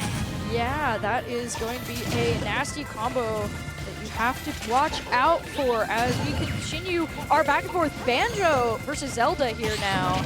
Zelda is going to just continue that back and forth as we go into it. And that is a stock loss for the Zelda there, if I heard correctly. Yeah, that is a stock loss, and gonna have to try and claw it back from the Banjo and Kazooie. Yeah, Rigby versus Twin Falls right now still, as Zelda has managed to hold strong for Rigby right now. Yeah, able to take a stock as well, evening things up 1-1. However, Banjo and Kazooie finding an early percentage lead, and that's sometimes all you need in order to take things to the end of the show. And I believe that is a Greninja I see in the top right corner. Character we got very familiar with, but we're not watching that game. We're watching 4K versus T-Bell. Does it stand for Taco Bell? I'm not sure. Who knows? Are you hungry? No, not for Taco Bell. I was going to say, you might be thinking about it like that. But as we continue this back and forth brawl here, Banjo trying to find some opportunities, being careful with the Wonder Ring, using the grenades as they can, trying to go for those pokes on ledge. Someone tries to hop up. Kazooie is ready, and there goes the Wonder Wing.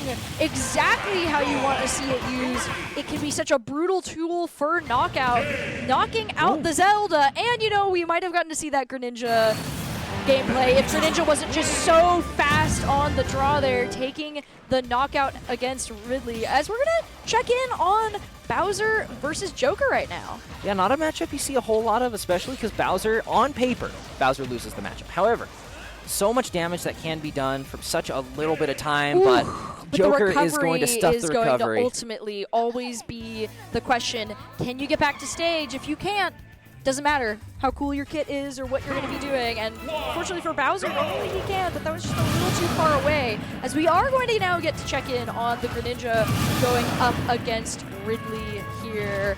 So Greninja, a new character on field. Essentially, he's a water ninja frog. That's true. It sums up his kit pretty well. He's very agile. He uses water to create shurikens to throw you, and then will kick you with his tiny little frog feet. But it will surprisingly hurt and launch you into the air. Indeed, and in theory, this is a neutral matchup. I mean, the Dragon Fire type of a Ridley. Hey, I thought we were playing Smash Bros, not Pokemon. Unfortunately. Hey, there's a Pokemon on the screen. We're basically playing. Fair enough. Yeah, Greninja Less is turn-based, going though. to be going for that right now. We've got Idaho Falls versus Thunder Ridge right now. This is one of the current champion qualifiers right now. Whichever team is able to take victory here will be going to the championship matchup. Yeah, Thunder Fury trying to keep himself in the game, at least take one stock off of the Greninja, but Luke is doing quite a bit to stuff any sort of advance towards him. Lots of damage coming through off the Greninja, but any amount of damage will hurt a lot more than what he can do to Ridley, just because you're so much lighter and Ridley hits like a freight train. Lots of damage coming through. Ridley going all the way up. I'm not sure what hit him, but I know what hit him that second time, taking him off the stage. Luke is going to take the round. And it looks like the opponent of this matchup that we were watching just now has been determined, as Burley has won their next match 2-0, which means whichever of these two teams win is going to be going up against Burley, and the other team will be going up against Wood River.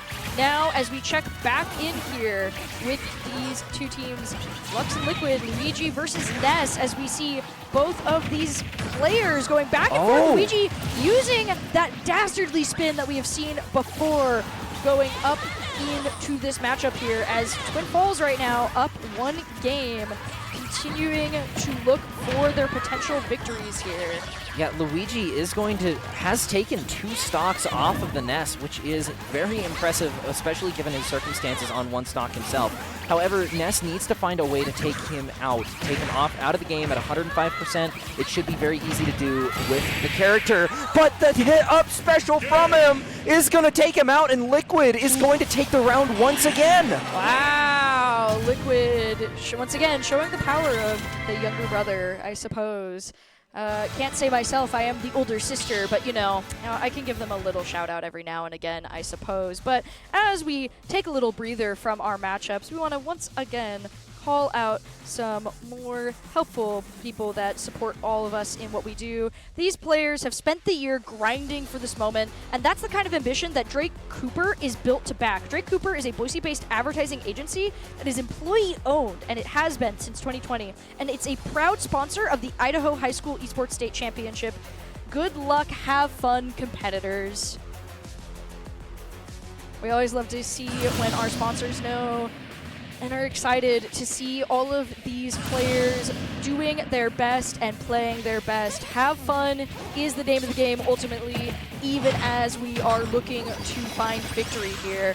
Something to call out, too, in the background, as this has all been going on, Bora has found their first victory in their matchup against Jerome right now. So as we see this back and forth between these two teams, games continue to progress in the background. Yeah, Gone for Food along with Liquid battling it out, looking for a potential stock on this Luigi, but it has been hard to come by. Luigi has kind of just been slippery, not really able to be pinned down for too long, or at least long enough to find the stock. A lot of time spent off the stage, but not really enough to really find the pick, especially with a lot of the damage and potential that Luigi does have. And looking back and forth right now, keeping even in the percentages, but going towards the ledge, looking for those knockouts between these two teams here. Luigi has been really loving that spin-to-win move right there. It has gotten quite a few knockouts for both of the Luigi players that we have seen in these matchups here. I mean, it is the bread and butter that makes the toast, especially for Luigi's kit. I mean, you have this nice slice of bread that is just Luigi's base kit, has a lot of potential uses. You throw a little bit of butter on there, which is the spin-to-win move. However, Zelda also has a spin-to-win. It's true. That was the battle of the spin-to-wins. Perhaps a little bit of Beyblade action here in our Super Smash Bros. Game. Back and forth, both teams. And that is going to be the knockout for Luigi there as they continue forward here. And we check in now on Falco versus Palutena. Yeah, 2 characters that rely a lot on projectiles to get up close and personal to start up combos. This is a very good matchup for both of them. It'll all come down to who takes the space earlier and who takes it for longer. And it's going to be Palutena juking out the Falco, not allowing him to get back to stage. Yeah, sometimes, you don't need to get the big attack off. You just need to get the tricky one. And we see that happen right then and there as we go into this continued back and forth. Falco's still looking for his opportunity, but Palutena still quick to really shut any advance down, but not forever, as Falco's finally going to find something and take the stock in turn. That is what you want to see if you are playing the Falco. However, can they keep up the momentum? A lot of laser shots coming through, not really able to close the distance for a shot. However, Palutena is able to close it up and get quite a few hits off the back of it. Hyper Shot looking a little bit worse for wear, but definitely not in a losable position right now. Lots of damage coming through onto Hyper, and that explosive flare is going to be enough to take him down. Yeah, Falco representing Thunder Ridge right now, trying to find an opportunity to break through Palutena's defense. Finding some momentum here, Idaho Falls better be careful. Whichever team is able to find victory in these matchups will be going up against Woodridge, or actually no, they will be going up against, one of them will be going up against some of the victories that we, victors in the current champion qualifiers right now. Now, as we go in, we've got, my bad, Twin Falls versus Rigby. I'm going crazy. Oh, yeah. This is what I'm talking about with all of these different... But it's going to be Palutena who takes the game. Ooh, You know what? I was wondering about that because this is a higher stakes match than when I was thinking about it. I'm like, there's something in the air, and that is because this is for who is going to go up against the first seeded team, Burley, who is currently waiting and ready to figure out who is going to be taking that championship match right now. But now we're going to check in on some other matchups. It gets to view another kind of rerun of Ridley versus Charizard. Two fire-breathing dragons. Who is the best one? I mean, technically Charizard has Squirtle in his back pocket that he can pull out at any time, too. Thunder Fury not able to get back in time, and it is going to be Charizard to take it this time around. Charizard is able to find some momentum there. Now we get to check in on Zelda versus Byleth. Zelda able to have a lot of long-range answers, while Byleth has a little bit more room to chill on that recovery there, with their sword turning into a grappling hook. Such a cool design for a weapon. It's so fun to see. Now as we go back and forth here, both at 100%, dangerous space to be. One grab could be the end here, or potentially a knight. But Byleth is able to find some knockouts there and kind of keep at bay. Once again, that spear can just be so brutal if you're not careful, and right now, Byleth has been able to hold strong at 3 stocks. Yeah, Byleth has the opportunity to really play at any range, pretty much however he wants, and it's really a hard thing to approach. However, once Zelda closes the distance, it can be brutal if she gets the first hit off, but Byleth going to get quite a bit of damage off in his own right. Both dancing back and forth, carefully assessing where they're going to be here now, as just looking for that potential on ledge, and it looks like so far Zelda finding some momentum there, getting the grab on to Byleth and just going, no. What is anything but airtime for you? This is my ledge. This is my stage. This is my property. You are trespassing. You cannot come up here. And Elite trying to get a hit off isn't quite going to find it, as Zelda going in for the advance. The shield is going to help out, but the grab comes through, misses the axe, not quite going to find it. The possessed armor gets broken before anything can happen through it, and we are even, folks. This is 1-1 final stock for both teams. This is the Jerome and Aura matchup right now. Both teams still looking for their opportunities here. Whichever of the 2 wins gets to go into the upper bracket of the consolation matchups, and that is definitely still an opportunity to find some acclaim in these back and forths here. You can see both teams vying their hardest for those opportunities. Notably, Bora has already taken victory in one matchup. So if Bora is able to find that again, they will be able to close this match out. Yeah, but Jerome's still looking fairly good with the Zelda, doing quite a bit of damage in their own right, up to 143%. They're definitely in the danger zone for any one of Byleth's attacks. However, 72%, there's still a little bit of room left to climb up if you want to secure the pick here. But Byleth is at a fairly dangerous spot. Final stock, 86%. Definitely not an ideal spot to be. However, it is a workable position. Teleporting in to throw Byleth off the other side of the stage. Zelda does not care what direction. It is just up and out, but 154%! Byleth can say the same, giving the little spin to win themselves with their weaponry, and Byleth is going to take that and continue forward. That is another win in the pocket there for, I remember correctly. No, that's actually Jerome. Oh, yeah. Byleth for Jerome. Oh, wait. No, Bora for... Bora for Zelda. Byleth Bora. Yep. Byleth Bora.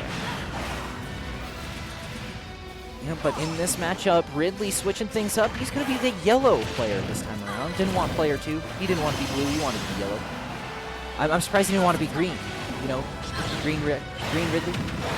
Green player. Green ready? Oh, well, but it's got, you need some nice contrast for your character portrait, you know? Like, you don't want to get lost in all of the background. You want to show off your awesome character art, you know? It's color theory. I guess that's right. You got to follow the 60-30-10 rule, I guess.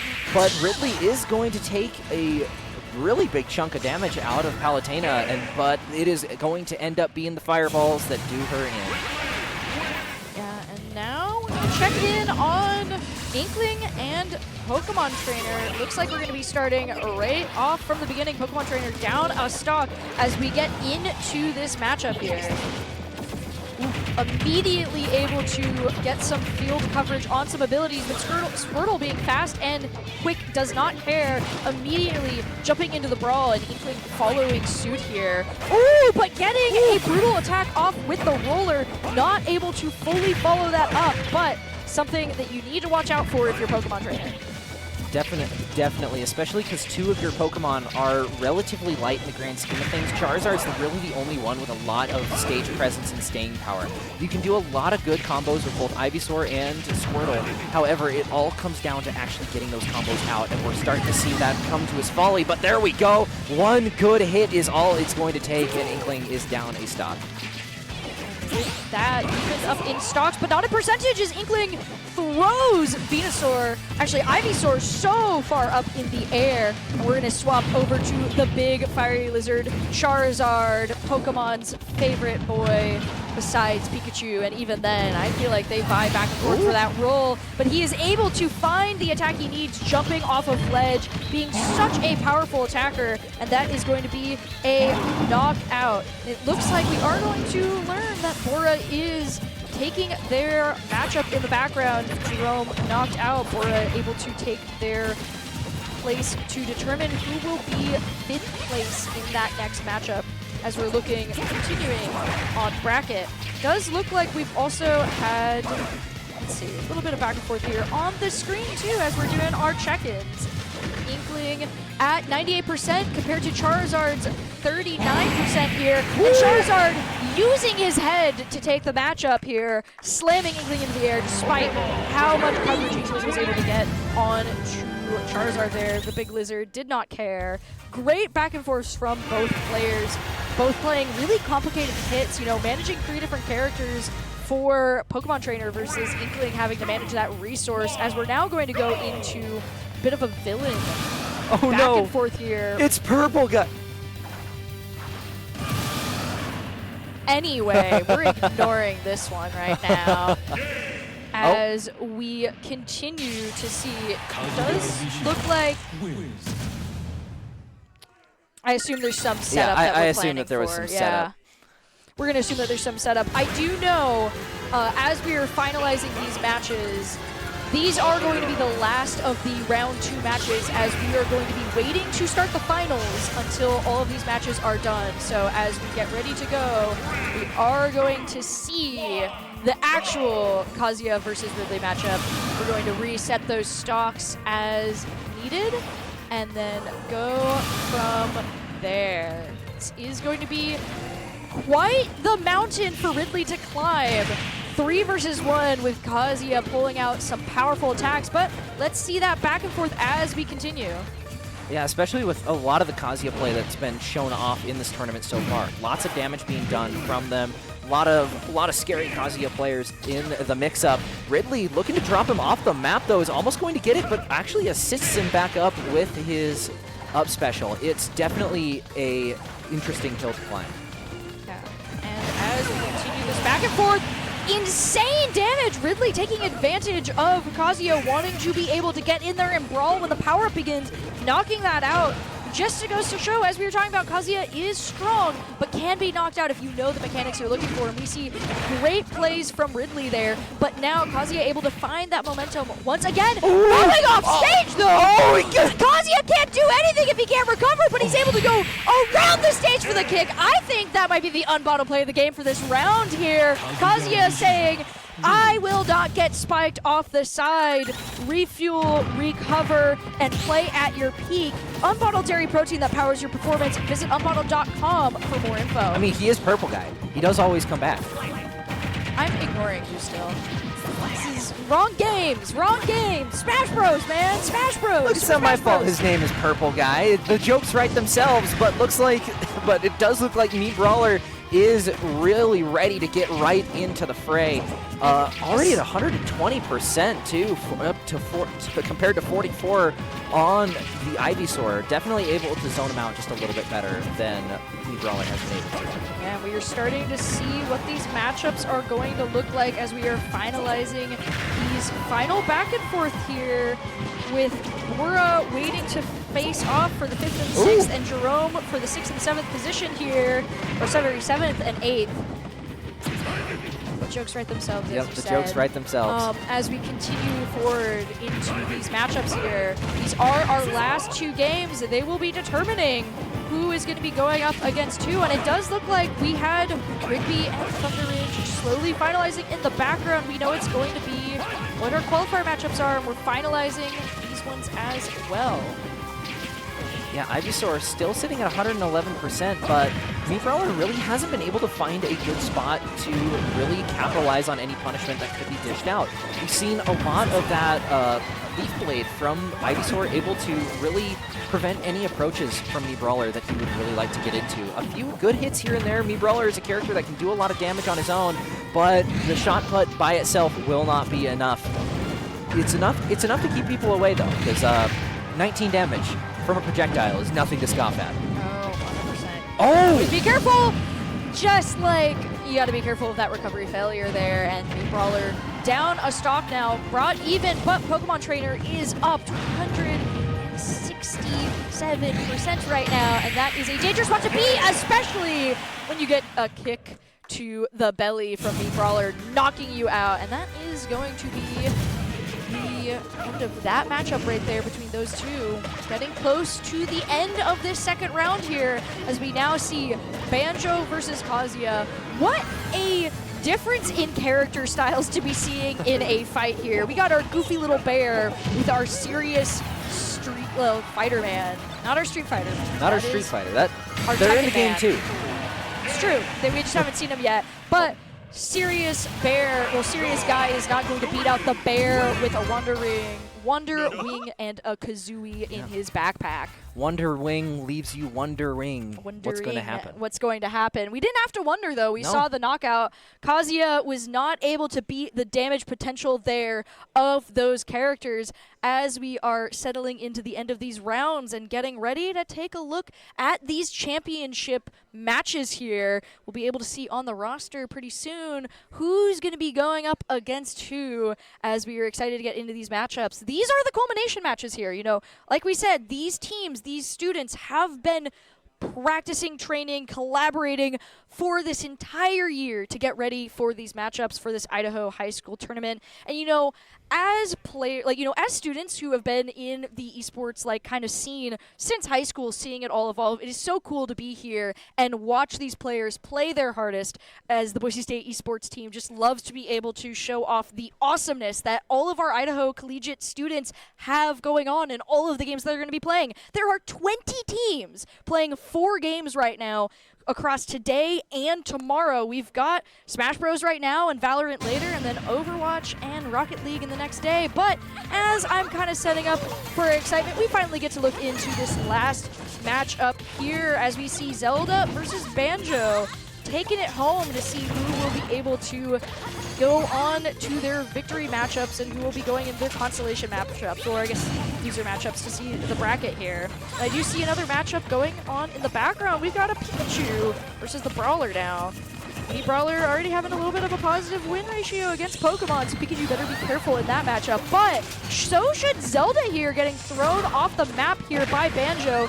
Able to time it right to not get punished on that recovery, but Banjo is here. This is going to be the Twin Falls versus Rigby matchup.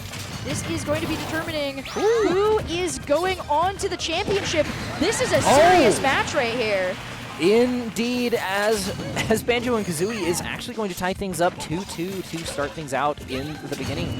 We got Zelda doing quite a lot of damage from a long ways away, just not really anything to really put it away. Banjo and Kazooie doing a lot better job this time around at conserving those Wonder Wings. We've seen a lot less of him running out. I mean, he's only got 10 to use across this entire game, so you gotta sort of space him out as much as you can, as we see just tons of damage coming through, and Zelda is finally going to put the bear away in the cage, but not for long as he's able to break right out. One stock left to go. Ooh, but playing a dangerous game on ledge there with Zelda, able to dodge the knight and jump around, but now has to get back into the fray and try and find some damage. Unfortunately, getting grabbed by Zelda is going to be a rough spot, and losing a Wonder Wing to the shield. Going to need to find another way to break through, especially with Zelda kicking it into high gear here. Zelda representing Rigby, Banjo representing Twin Falls. Banjo doing a good job at avoiding the possessed armors. They can do tons of damage when used right, and we've seen a lot of effect of them over the past few games. However, not really able to get the same lead that he was able to in that first little bit, and he is going to go down to Zelda early. Zelda is going to take down the game. That is going to be momentum there for Rigby. Twin Falls is going to be knocked out into that matchup, as we are going to check in on our other match finalizing right now, which is going to be Idaho Falls versus Thunder Ridge, as far as my intel is so far. He is actually right now, interesting thing to note actually about the Twin Falls and Rigby matchup that we have been watching is that they're currently 1-1, so they're actually going to be going to round 3. Both teams are seriously vying for that victory, and so is Pikachu avenging his fellow Pokemon from the previous matchup when, you know what? You may have knocked down Charizard, Squirtle, and Ivysaur, but I am here to avenge them, me Brawler. And it does seem like they were able to find the momentum they needed to do that. Indeed, and Myra was actually playing the Pyramithra a little bit earlier that we saw. So they were able to switch it up to play a little bit of Pikachu. It worked out very well in their favor. Yeah, and as we continue this broadcast, we want to give a big thank you to Esports Supply for sponsoring today's broadcast. Esports Supply partners with schools and institutions to design and outfit world-class esports facilities. If you're looking to build or upgrade your program space, Esports Supply is the team to call. It's always good to have a built-up area to be in. You know, it helps create a good mindset, good space to play in. You always want to have, you know, the supply that you need and the support you need to play at your best. And as we continue these matchups, we're going to be looking towards this final matchup between the current championship determiner right now, which is going to be Rigby versus Twin Falls? Or Thunder Ridge? I think it's Thunder Ridge, yeah. I think it's Thunder Ridge, yeah. As we can double check the roster in a moment to make sure. But yeah, right now, we have one team waiting to see who they're going to be facing off against. They finished their game 2-0, and now they're waiting for this best of 3. First best of 3, I think, so far in the matchups to figure out who's going to be going in. Both players want to figure that out as they are going in. This is going to be the matchup. As we can see here, we've got our final kind of bracket determining. Notably, Idaho Falls was able to take their game while we were getting ready for this. So we know what our matchups are kind of going to look like. Burley waiting to see between Rigby and Twin Falls who is going to take the victory, while Wood River is looking to see who is going to be taking the loss here.